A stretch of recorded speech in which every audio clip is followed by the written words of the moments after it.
Welcome to InvestorCOM's Wealth Compliance Leaders Series. In today's conversation, we have the absolute pleasure of speaking with Mr. Scott Critchfield, a true industry veteran who's worked for some of the largest wealth management firms in our industry. And over the past 3 decades of Scott's career, he's focused on helping financial advisors build successful practices.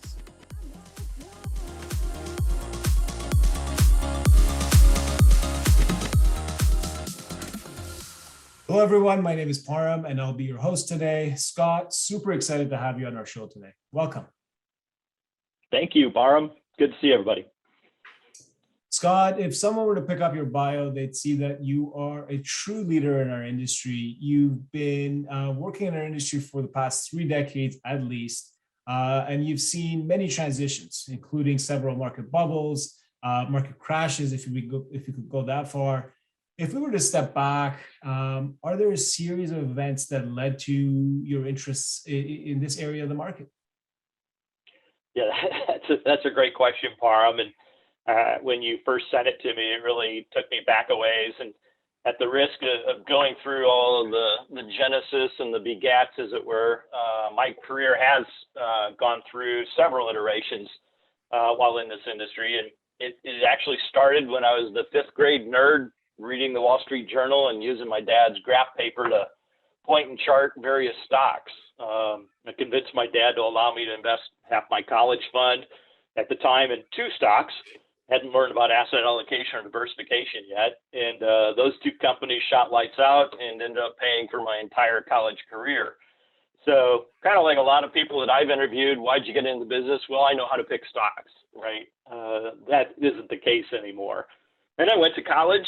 I wanted to be an accountant because I like numbers, and I had just these visions of being a forensic accountant with the FBI and catching companies and people who tried to shelter money. But that lasted one year, and then my university lost its CPA accreditation. So I figured, why not switch to finance, minor in computer science and economics. So I graduated in 86 and came out right before the market crashed in 87, and no one wanted to touch somebody who had no experience of any kind in the industry. So I sold suits, thinking anyone who could afford a $3,000 suit could be my investment client in the future. Beginnings of list making. And then I moved up in the company, became a store auditor. So I got to do some of that forensic accounting I always wanted to do. But what was really cool was I was finally able to get a job selling investments in insurance, and to be more specific, selling a mutual fund, selling an annuity, and then a couple of insurance policies door to door. So when I say a and an, I mean I only had one of each. So kind of an iteration of my suit selling days. Everybody was a 40 regular, and it all came down to your prospecting and closing skills. So you can see where we were in the 80s and where we are today about, looking at several investments and several products before making a recommendation. I didn't have that luxury because the firm I was with didn't even have much of an inventory. And so that's really where my first life learning event happened. If we've got a little bit of time, I'll share a quick story. But, in Central Illinois, I'm in the kitchen of a farmer and his wife who had no life insurance, owned a farm, which had been in their family going back to the Civil War days. And until I met this family, my training was really just focused on get the sale. Be the best salesperson you can be the best closer. Those of you that have been around 30 plus years, remember ABC, always be closing. I worked with this couple for 6 hours. And when you get to that point when the spouse gets up and starts dropping dishes in the sink or, clattering and banging pans as he or she gets ready to make dinner, that was really the signal for me that it was probably time to kind of wrap it up and get going. And I was so determined, to get the sale that I just kept going regardless. And I took one final approach and I said, if you won't do it with me, will you promise you do it with somebody else? What's going to happen to your wife, your family, your farm if something happens to you? It just really bothered me that, here was a guy that had no coverage for his family to protect his farm and was the breadwinner. And, it was at this point, he was frustrated. He said, look at my wife. If something happens to her, to me, she's going to get remarried. And I couldn't have scripted it any better. She turns to him and says, "But I don't want to get remarried." And I walked out with a sale, and I was on top of the moon, and I'd won. And that's all I could think about was I'd won. It wasn't that I'd solved a person's need. But here's where the life lesson happened, Parham. It was 6 weeks later, and I hear on the news that a young farmer was killed when his tractor rolled over on him, leaving behind his widow and 2 children under the age of 6. And my insurance check was the only check that family had to allow her to keep the farm and the family, give her an income until she could find a job, and prevent her from having to sell anything from the farm. And that's when it really hit me. This isn't just about sales. This is about meeting people's financial needs. None of that was trained back then. It was all about the number of applications and the number of policies and accounts that you opened. And so I just started asking myself, well, why didn't I hold out for more coverage rather than allowing him to talk me down to a smaller sale? Or why didn't I start higher and allow him to come down to a better number? Or how could I modify my discovery differently to be more than just a sale? And so from that moment on, I forgot about doing sales, and I enrolled in the CFP candidate program, the College for Financial Planning, Certified Financial Planner designation, to really understand financial planning and uncovering needs. And as I went through each one of those models, it really struck me how much of that information was absent, not just in my training, but in the university programs. Again, I came out with a finance minor, and there was nothing about needs analysis. There was nothing about risk management or tax planning or estate planning. Now, again, this was the late 80s, early 90s, but everyone was focused on, returns and performance and increasing revenues and outperforming Fidelity's Magellan Mutual Fund. Advisory-based accounts were just in their infancy at that point. So I made a deal with my manager, make me district manager and allow me to train everyone that you hire, because he was one of those types, and we all have them, that we worked with. He loved to recruit, hated to train, hated to coach, just had no patience for those kinds of questions of beginners. And so it became a crusade for me to ensure that new people coming into the industry understood how to, 1, identify a need, and then 2, be able to understand and anticipate the kinds of questions that their clients and prospective clients would ask them, and be able to respond not with snappy one-liners to get a sale. And I think that's one of the reasons why our industry is looked at much like a lot of car salespeople, is because we got these great one-liners. But if we really, and that's what's neat about our industry now, it really focused on that holistic planning effort to become that person who thinks about the benefits and sharing that with them. So I became really good at it. And, we even had a system where Dr. Seuss came to Wall Street. There was an article in the Wall Street Journal at that time where I would train people. You're an independent contractor. I'm not by your side every day. I don't know what you're saying, but if you can show me you can memorize green eggs and ham, then I know you can memorize an outline that talks about how to present a mutual fund, how to present an annuity, how to present insurance. And so at that point, we really focused on Dr. Seuss's green eggs and ham. And Parham, you've got kids, don't you? Oh, yeah. Yeah. So how many times have you gotten to the store and they want to bring something to the register and you say no and they give up? Yeah, teach me a Never race. happens. Yeah, it never happens. And it's because we taught them how to overcome the no. There are over 90 no's in green eggs and ham, and it's you're giving them other areas to consider. Would you like them here? Would you like them there? Would you like them in a box? Would you like them with a fox? Would you like them in a car? Would you like them in a tree? You'd like them, you'd see. And you continue giving people different benefits of how a certain idea or recommendation can benefit them. Then it gets them thinking about something beyond just spending money or getting a sale. And that was really where life learning moment number 2 came in, because by 1995, I had our company in 10 different states. I was running over 80,000 road miles by September of that year. And I came home the end of September, having been home only 2 weekends, and was met by my wife with our 2-month-old son and a directive. I can't continue to be a single parent and enjoy the weekend with your son. I'm gone. And so she left me with my son for a weekend while she went and visited family in St. Louis. I had no idea 2-month-olds were that hard. That was a much harder job than I ever had, training new people in the field. And that's why in 1996, I found a position at A.G. Edwards as a new advisor trainer. And I was in heaven because everybody came to me. I was able to coach in a controlled environment. We used videotape. We shared field experiences through large group workshops.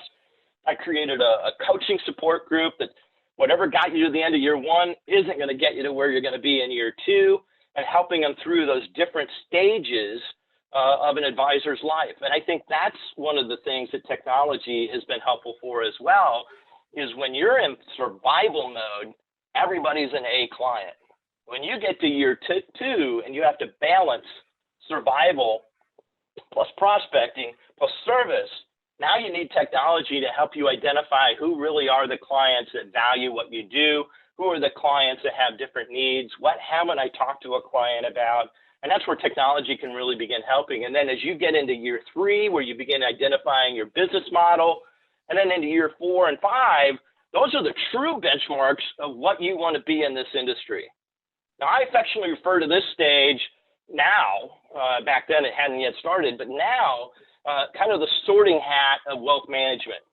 Just like Hogwarts, there are 4 houses that you can operate in as a professional in our industry. 1, the business owner, running the business, making high-level decisions, hiring, firing, leading people. You don't have time to be on the phone prospecting or servicing or calling home office or running paperwork. Your job and the whole reason you got into this industry was to create a business, grow it, maybe open other offices, create a legacy, hire, fire, manage people. 2, the other house, the asset manager. Much like me in 5th grade, I found 2 stocks that were winners and it take you to the moon. And so now you feel you can manage assets. And it's much deeper than that. You know, you've got people with CFA designations and have done enormous amount of study and time into analyzing and creating portfolios. But your value add is in the recommendations you make and the returns and risk management that you're able to generate for your clients and prospective clients. And so for many, they've got even a niche expertise. It even goes so far as like into healthcare. You used to be a doctor. Now you're an advisor. You used to be in oil and gas, and now you're in wealth management. You ran a pharmacy, or you're a pharmacist. You were in retail. You know, people have specific niches that they really know that industry well. They speak the language, and they understand the trends that are happening. They may have even been a CFO in a previous life and totally understand how to evaluate and assess a company's balance sheets and the reports. And then the third one is the rainmaker. This person gets the thrill of the hunt. This person has a Rolodex the size of an ottoman. They are fully integrated, connected to the community with the movers and shakers. They live for the thrill and landing that next big whale, and then going and doing it again. So for them, touching pieces of paper and making trades and determining risk scores and, you know, in today's DOL world, determining suitability, that's not their business. Their business is tracking people who have money in motion and who have a need. Their value add is bringing that money in motion to the team, to the business, and allowing those folks with the skills to handle it. And then last is your relationship manager. In my experience as director of new advisor and established advisor development in the past, I found that not everyone can prospect. They have a visceral reaction to it. As a matter of fact, when you start asking them to talk to strangers about money, because remember, one of the golden rules you had when growing up as a kid is don't talk to people about their money. But ask them to service an existing client, they'll go through a wall. They'll go through fire to ensure a client has a positive experience. The good ones go above and beyond. And that bridges me into that second question that you had, which is the magic wand, right? What would I do to transform this industry? I got to tell you, and my listeners, your listeners, people on the call, they've all seen the studies. I mean, within the next 10 years, studies show that nearly 10,000 advisors are going to be leaving the industry every year. So multiply that number by anywhere from 50 clients to 2,000 plus clients per advisor. That's a lot of clients who's going to be searching for a new wealth manager relationship. And if you've got a client who's come to you and said, hey, are you thinking about retirement? That's a red flag, because that says, should I be thinking about looking for another advisor? And it's not that they think you're old. It's just you've been in the business so long, they think sooner or later you're going to be wanting to take some time off. And if an advisor has a transition plan in place, that's a lot of relationships who is going to require some sort of transition support to the new person taking over the practice. How are you going to introduce 2,000 people to the new person that's acquiring your practice or succeeding you? What's your plan for brokering the relationship? Because I'll tell you, it's easy to move money. It's doubly hard to move relationships. And people know what I'm talking about. They've worked with the husband forever. They've never even met the wife. Husband dies. She's moving the assets somewhere else because she's never met you. She's never had a conversation. Both clients die, and now the kids get the money. They've never met you.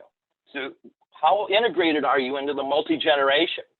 This industry has changed significantly since folks that started like me back in the 80s got started. Today's new wealth managers aren't growing, can't grow their business by door-to-door prospecting. They can't do it by cold calling. And don't even think about shaking hands without carrying an industrial-sized bottle of hand sanitizer with you. The business has changed on how we source new prospects, new clients, and work with existing relationships. The next normal is going to involve the internet. It's going to involve virtual. It's going to involve digital interaction to an extremely high degree. This pandemic, as much as we hate it, accelerated where this industry was going from 2027 to 2021, 22. It just threw technology into our faces. And existing advisors, they need to rethink how they build their infrastructure and future plan the preparation of their client base for that future of the relationship. It's no longer about people who can handle paper. It's people who can handle technology and do follow-up and track where it is in the process. Barcodes, scanning, is gone. Everything is e-sign now. The digital world has made it almost impossible, not totally, but almost, to compete on performance, returns, and pricing with passive management and robo-technology. That's not where the value add is. Now, granted, again, if you're a niche expert in certain areas, I totally get it, but systems digitally are so fast now than the average human, it's mind-blowing. Think about things that happen around the world, and the markets already have the information before you've even gotten out of bed. You don't have enough time in a day, a week, a month, a year to track what needs to be followed in your investment portfolio to keep clients current on the actions they need to take. And we all experienced that during the flash crash, the COVID crash back in March and April of last year, and then how quickly it rebounded by July. Where the value add, Parham, will be is in their proprietary advice and their counsel, not their stock picks. And I would love this as a bumper sticker, but Maya Angelou has an absolutely wonderful mantra, which I share with every advisor with whom I engage. I've learned that people will forget what you said. People will forget what you did, but people will never forget how you made them feel. And that is where the next normal is going to be driven, is by the customer experience. Use technology to outsource your investment management. Use technology to delegate your operations. Use technology for your marketing and branding. And you take ownership of the advice and counsel and the customer experience to make them feel good. For those individuals that were here in the flash crash, you know how many calls you had with clients. For those individuals that were working with robo-technology, it crashed on the 2 days that were the most important days to get your money.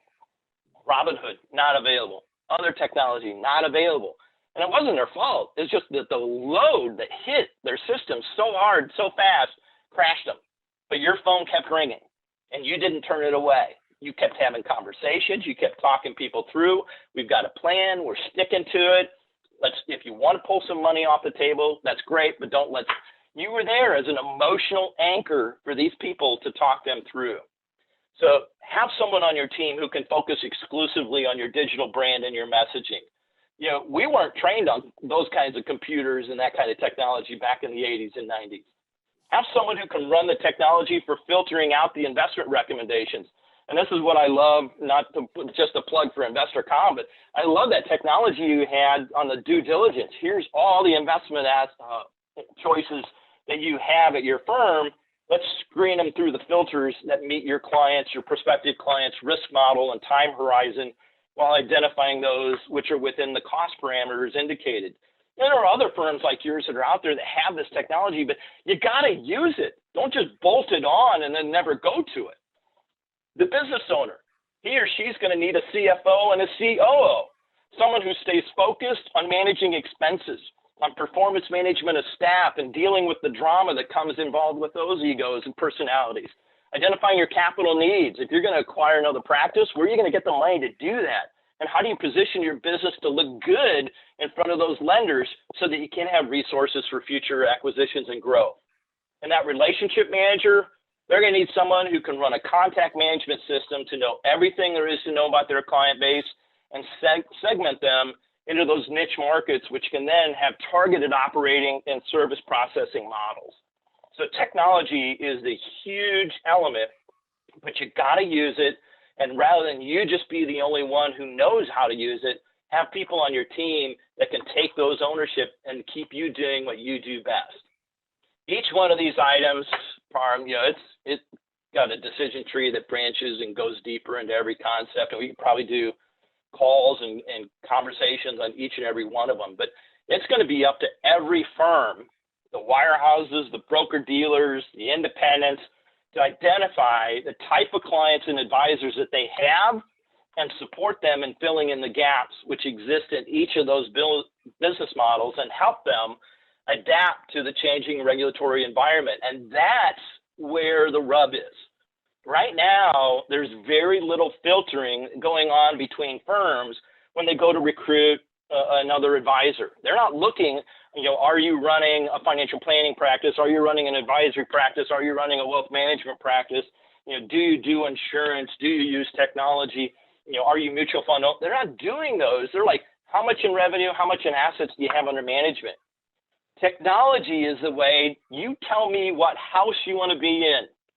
Relationship manager, asset manager, rainmaker, business owner. You tell me what house, and then I can tell you what channel would best fit your situation and the technology that best supports that particular choice. And speaking of regulations, last question, Reg BI, DOL. I mean, there's so many different places you could take that conversation, but focusing on rollovers, I'll just share again.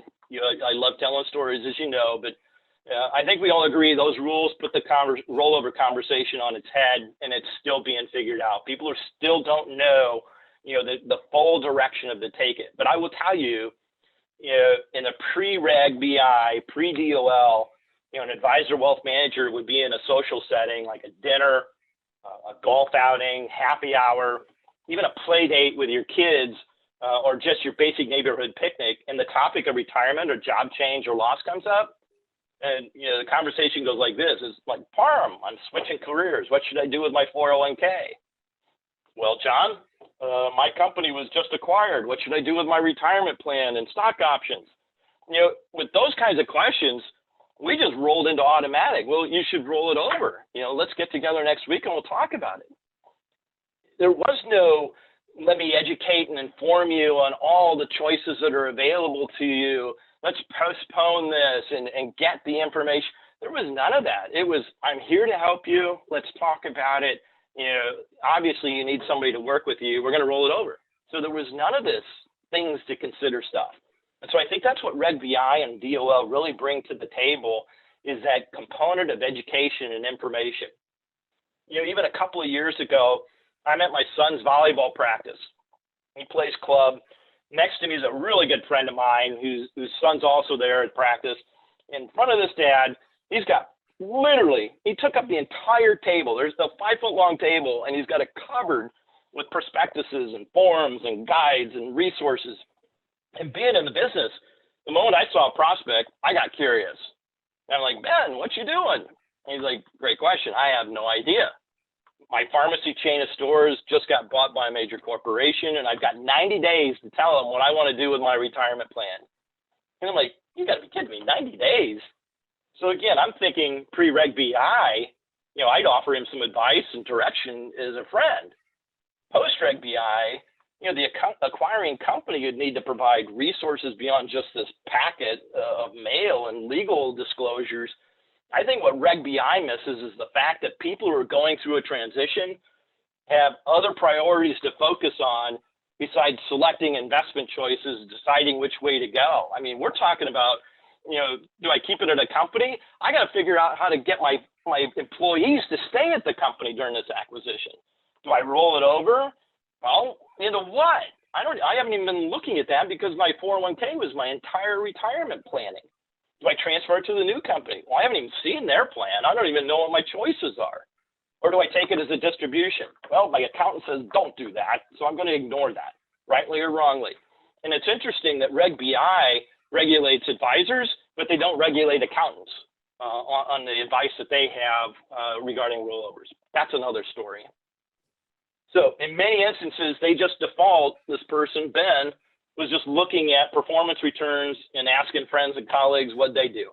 Even if they had a different time horizon or risk tolerance, he just wanted to be done with the whole process and hit that 90-day timeline without having to have any worries. And that is where technology can assist impacted clients and their advisors by simplifying the search process and sorting process beyond just returns.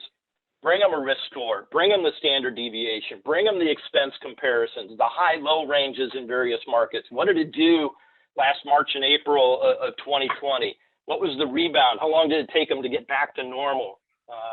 Was it by July or was it by December, or are they still not there? From the advisor side, these types of searches can be critical in providing them the documentation they need to comply with Reg BI criteria. Versus an advisor, back in my day, trying to document every single search and comparison work they did within their scope of investment choices. I mean, my choices were pretty limited. One fund, that's it. You're rolling it over. That was the Wild West. There was no way I could say, in my honest opinion, that I'm giving you the best fund out of the 24 funds that were available at this mutual fund company, but weren't being offered through my firm. So, regulation has really helped put some nice, guardrails, if you will, to those kinds of conversations. And from the advisor side, I guess to sum it up, there's not enough time in a day, as I mentioned, in a week, a year, to do everything yourself.